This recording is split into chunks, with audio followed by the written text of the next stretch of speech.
Hello everyone, स्वागत है आपका पाठशाला ऋषिकेश के यूट्यूब चैनल पर। हम कर रहे हैं ज्योग्राफी एमसीक्यू सीरीज जो आने वाले एसएससी, एमटीएस और सीएचएसएल का एग्जाम जो हालिया दिनों में है उसके लिए काफी फायदेमंद है। अगर साथ में आप स्टेट एग्जाम की भी प्रिपरेशन कर रहे हैं, स्टेट पीएससी की भी अगर आप प्रिपरेशन कर रहे हैं, तो ये जो ज्योग्राफी की एमसीक्यू सीरीज है ये आपके काफी काम आएगी। आज हम बात करेंगे भारतीय कृषि से संबंधित सभी एमसीक्यू की। Got it. हमने इससे पहले जितने भी एमसीक्यू सेशन किए हैं आप वो देख सकते हैं। उसमें हमने इंडिया के, चाहे वो हिमालय के हिसाब से जो स्ट्रक्चर हो, स्टेट हो, उसका रिवर सिस्टम हो, हमने एमसीक्यू करे हैं। तो आप कोशिश करें कि एक बार आप उसे देख लें ताकि आपको काफी हेल्प मिल पाए।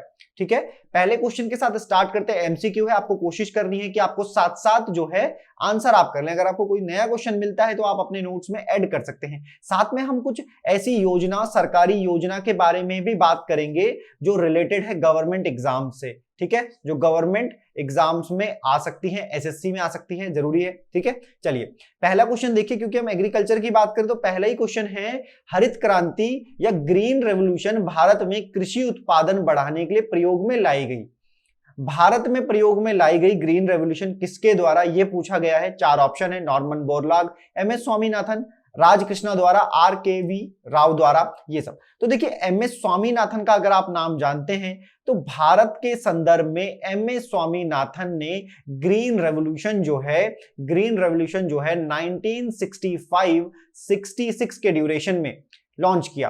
भारत में जब ये आया तो इसका जो मेन मोटिव था वो था खाद्यान्नों का उत्पादन, स्पेशली गेहूं और चावल का। एक बात तो ये हो गई।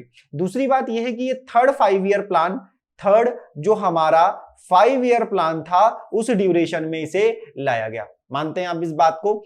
तो एमएस स्वामीनाथन नाम याद रहेगा, ग्रीन रेवोल्यूशन, हरित क्रांति से जुड़े हुए हैं। नॉर्मन बोरलॉग क्या है और इसके बारे में अगले क्वेश्चन में मैं आपसे बात करूंगा। आगे चलते हैं। उससे पहले पाठशाला ऋषिकेश के ऑफलाइन बैचेस जो हैं, ऑफलाइन बैचेस इन सभी एग्जाम्स के लिए स्टार्ट हो चुके हैं। न्यू बैचेस हैं एसएससी सीजीएल के लिए, पटवारी के लिए आप एनरोल कर सकते हैं। इस दिए गए नंबर पर आप कांटेक्ट करके बाकी सारी डिटेल ले सकते हैं। हमारे पाठशाला ऋषिकेश के टेलीग्राम चैनल और पाठशाला ऋषिकेश ग्रुप सी के टेलीग्राम चैनल पर जुड़ करके फ्री प्रैक्टिस सेट भी अवेल कर सकते हैं। आइए अगला क्वेश्चन देखिए, नॉर्मन अर्नेस्ट बोरलॉग के बारे में, जो हरित क्रांति के जनक, ग्रीन रेवोल्यूशन के जनक माने जाते हैं, किस देश से हैं, ये पूछा गया है। कंफ्यूजन रहता है, थोड़ा सा ध्यान से समझिएगा। एक तो नॉर्मन बोरलॉग जो हैं ये बहुत इंपॉर्टेंट व्यक्ति हैं हरित क्रांति, ग्रीन रेवोल्यूशन के बारे में। ये कृषि से जुड़े हुए व्यक्ति थे, संयुक्त राज्य अमेरिका के रहने वाले थे, लेकिन इन्होंने कृषि से लेकर जो भी उत्थान किया वो किया मैक्सिको में। ठीक है, लेकिन अगर बात की जाए, आप ये बात समझ लेना थोड़ा सा, अगर आप ये बात समझ लेना कि जो मैक्सिको है वो उनकी कार्यस्थली है, लेकिन उनका जन्म जो है या वो जो ओरिजिनेट है वो कहां के हैं, संयुक्त राज्य अमेरिका के हैं। 1970 में क्योंकि उन्होंने मानव जाति की भलाई के लिए कि कोई भी भूखा ना रहे, ग्रीन रेवोल्यूशन, हाई यील्डिंग बीज जो थे, वैरायटी बीज, वो ला करके गेहूं की पैदावार बढ़ाई। तो उनके लिए 1970 में उन्हें मिला शांति का नोबेल प्राइज, शांति का नोबेल प्राइज या नोबेल अवार्ड। ठीक है भैया, शांति का नोबेल प्राइज मिला। 2006 में भारत भी कहां पीछे रहने वाला था और भारत ने इन्हें पद्म विभूषण से सम्मानित किया, नॉर्मन अर्नेस्ट बोरलॉग को। भारत में भी ग्रीन रेवोल्यूशन आया और भारत में ग्रीन रेवोल्यूशन के लिए जाने जाते हैं एमएस स्वामीनाथन। बात समझ रहे हैं आप? दो बातें आपको मैंने समझाई। देखो, एक तो ये याद कर लो, कई बार पूछा जाता है कि नॉर्मन अर्नेस्ट बोरलॉग को नोबेल प्राइज किस श्रेणी में मिला। बच्चे सीधा पढ़ते हैं कृषि में और कर देते हैं कि भैया कृषि में ही मिला होगा, जबकि गलत है। देखो, उन्हें जो नोबेल प्राइज मिला, नोबेल प्राइज की अपनी एक श्रेणी होती है, अपनी एक सीरीज होती है। छह कैटेगरी में नोबेल प्राइज दिया जाता है। उसमें से एग्रीकल्चर कहीं भी नहीं है, बल्कि क्या है, पीस प्राइज है। तो पीस में दिया गया, शांति के लिए दिया गया नोबेल प्राइज, आपको ध्यान देना है। और पद्म विभूषण कब दिया गया, 2006 में दिया गया। ठीक है, चलिए आगे चलते हैं। भारतीय कृषि का इतिहास है ना, भारतीय कृषि का इतिहास किसने लिखा, ये क्वेश्चन है, प्रीवियस ईयर एग्जाम में आया, इसलिए मैंने इसे उठाया। बहुत ज्यादा स्टैटिक क्वेश्चन है, सीधा याद कर लो। एमएस रंधावा ने एक बुक लिखी, भारतीय कृषि का इतिहास, जिसमें भारत का जब गुलामी का दौर रहा, अंग्रेजों का जमाना रहा, उस समय पर कैसा भारत का इतिहास था और उससे लेकर के जो परिवर्तन हुए, चेंजेस हुए, उस तक के बारे में बताया गया है। आगे आते हैं। देश में प्रथम कृषि विश्वविद्यालय की स्थापना किस वर्ष हुई? कृषि विश्वविद्यालय, एग्रीकल्चर, पहले की बात है तो बड़ी इंपॉर्टेंट है। समय था जवाहरलाल नेहरू का। ठीक है, अभी हम 1965 66 में भी नहीं पहुंचे थे, मतलब ग्रीन रेवोल्यूशन से पहले की बात है। 1960 में हमने कृषि विश्वविद्यालय बनाया ताकि कृषि के क्षेत्र में नई उपलब्धि या नए रिसर्च, नए जो अनुसंधान है वो हम कर पाए। कहां किया इसका? तो देखिए उत्तराखंड में 1900 में गोविंद वल्लभ पंत जी के नाम से ये यूनिवर्सिटी बनी। कौन सी? 1960 में कृषि विश्वविद्यालय के नाम से पहला कृषि विश्वविद्यालय देश में 1960 में जवाहरलाल नेहरू के टाइम में उत्तराखंड में एस्टैब्लिश किया गया। उम्मीद है आपको यहां तक बात अभी तक समझ आई होगी। अब हम कृषि पे एंटर करते हैं तो हम देखते हैं कि कृषि तो कई प्रकार की होती है, उन्हीं में से एक कृषि है मिश्रित कृषि, मिक्स्ड फार्मिंग। जैसे ये क्वेश्चन मिक्स्ड फार्मिंग का आता है, मैंने इतनी बार अपने बच्चों को ऑफलाइन में भी पूछा और जगह जगह ये क्वेश्चन देखा, तो कई लोग मिक्स्ड फार्मिंग को क्या करते हैं, मल्टीपल क्रॉपिंग समझ लेते हैं। मल्टीपल क्रॉपिंग की कहा जाए भाई एक साथ 2 से 3 फसलों को उगाना, जबकि ऐसा बिल्कुल भी नहीं है। मेरी बात ध्यान से समझना।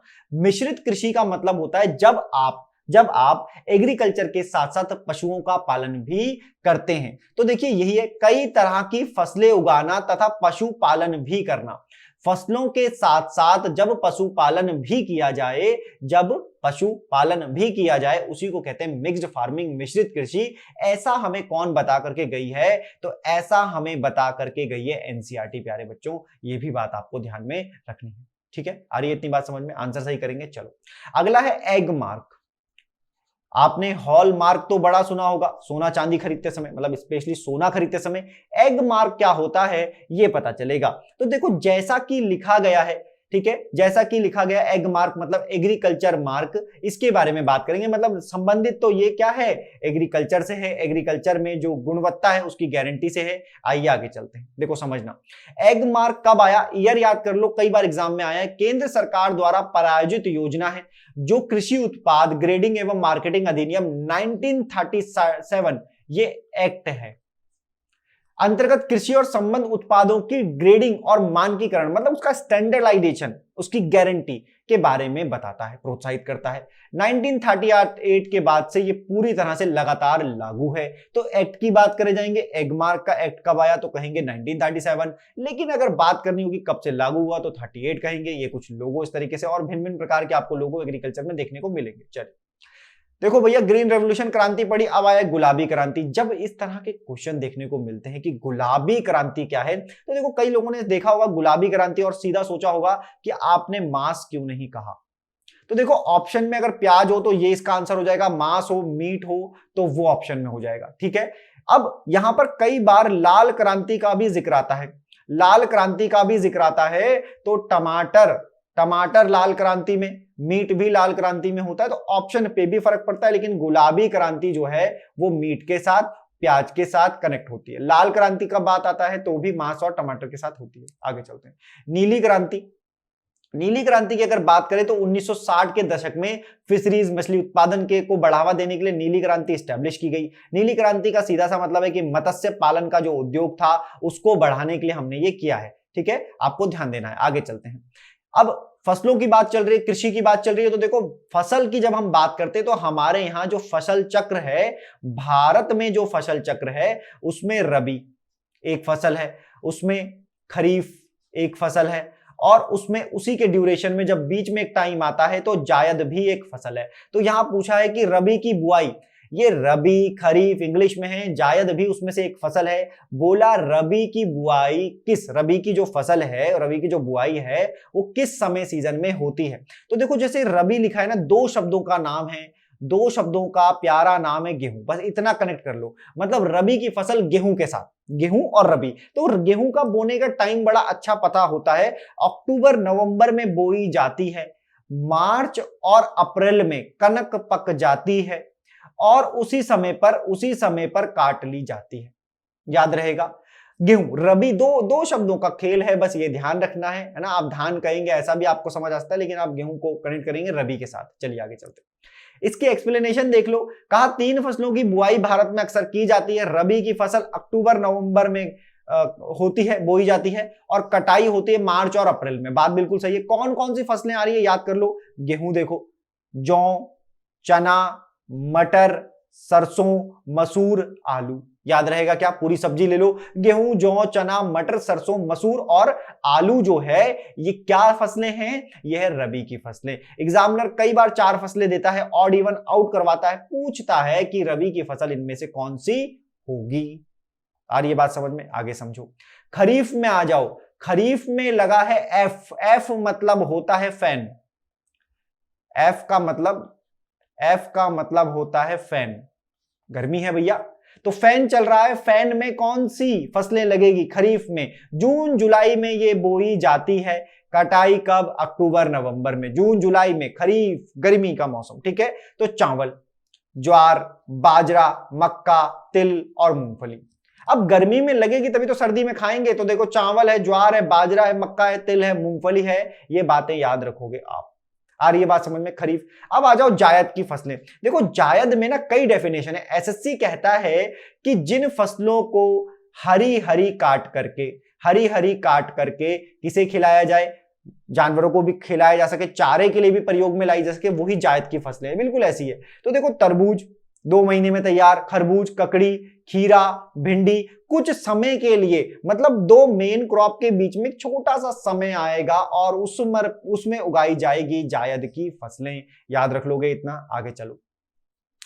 आगे जब हमने देखा कि कृषि आई तो एक फसल और आई, पूछा निम्नलिखित में से किस समूह को फसलें नगदी फसलें कहते हैं? देखो नगदी फसलें, या कहो प्यार से इन्हें कमर्शियल क्रॉप। क्या कहो? Commercial crop. आ रही है इतनी बात समझ में? गेहूं, मक्का, चावल, चना, मटर, गेहूं, कपास, चना, केला या चावल, चना। तो कमर्शियल मतलब यहां देखो ऐसा नहीं है आप कहोगे कि अच्छा गेहूं को भी तो कमर्शियलाइजेशन किया जाता है, खूब बेचा जाता है, चावल को भी नहीं।